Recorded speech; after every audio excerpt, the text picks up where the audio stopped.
is yours truly, Oluwadamilola Olajimoke Omojuwa, and I'm so happy and glad to be here with you today. I will be sharing you some of the lessons I got from the book Think and Grow Rich by Napoleon Hill. I want to let you into one thing about this book. This book was actually a research done by Napoleon Hill on 500 self-made millionaires in his time. And you know, the research spanned over 20 good years. That is commitment to a cause. 20 good years of researching. So one of the stories in that book is about a man named Darby. Darby and his uncle went out during the gold rush to mine for gold as well. They got gold. Interestingly enough, they were happy and everything was going on well until there came a time that there wasn't any more gold. And they kept drilling so that, you know, they were so passionate about the quest. They kept drilling. There wasn't any more gold.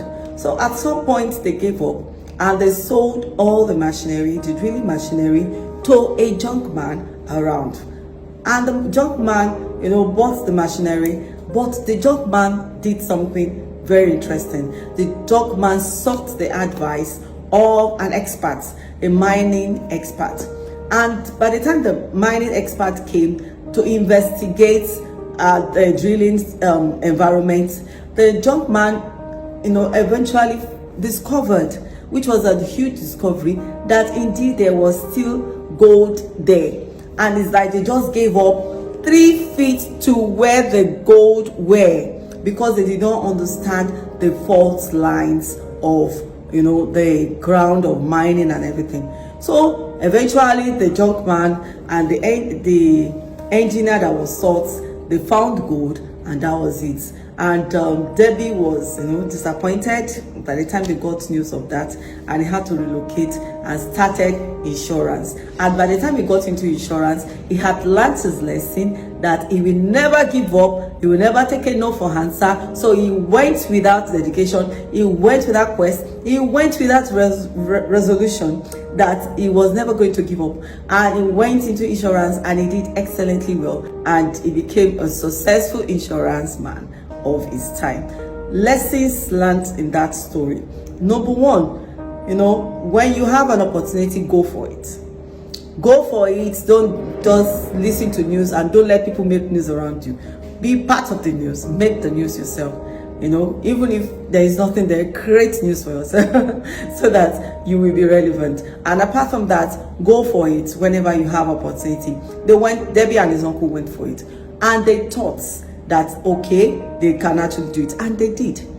And unfortunately, you know, by the time they had gone on and there wasn't any more gold, they thought there was no more gold there. They thought they had gotten to where the end of the, you know, the fault line for the gold. Unfortunately, they never knew that there was still gold there. So the power of thoughts. Your mind should be conditioned to think only success. Your mind should never give in to quitting at any point in time. You should resolve within yourself that you're going to get the best of a deal. You're going to get the best of everything in life. You have to be resolved within yourself that your mind will only think positive and success all the time. Take failure out of your mind. Take quitting out of your mind. Take negative out of your mind. The junk man did something very, very interesting. He sought the advice of an expert. When you get to a point in life, you can't do some things alone unless you want to become a mediocre. That is the truth of it. You know, when you look into one of the stories too in that book regarding Henry Ford. Henry Ford, you know, he felt, why should I have to get general knowledge if I have the specialized skill that I need to actually make the engine? Then I should hire every other person. So what I'm saying here is that you can't do everything by yourself. Outsource if you need to outsource. Get people into need to get to him. Seek for advice and seek for professional opinion when you need to, because you can't know it all. And if you want your life to scale, your business to scale, you must always collaborate. You must seek help and you must seek professional advice. So they did not seek professional advice, but the junk man sought professional advice, and you know that they struck gold and they made a lot of money. So what are you giving up? What are you thinking of giving up now? Take that quitting mentality out of your system and embrace the mind of success, and you'll be amazed at how interesting you will get and the success you make. And you know, the funny thing about it is that by the time the engineer came and he saw that the fault line was just 3 feet to where the gold were, 3 feet to it.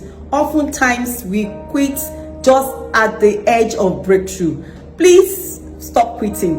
Don't quit at the edge of breakthrough. Don't quit at the edge of your breakthrough. I'm telling that to myself as well, because sometimes when we are wearied or we believe that we are overwhelmed by situations and circumstances, we want to just give up. Please don't give up. Give it the next shot. You'll be amazed that you're going to strike that gold. Thank you very much for your time today. I love you, and I say, please, let's keep going out there. God will give us the grace and energy never to quit and never to give up until we attain the success that we desire. I love you. Cheers, and have a fruitful, great day.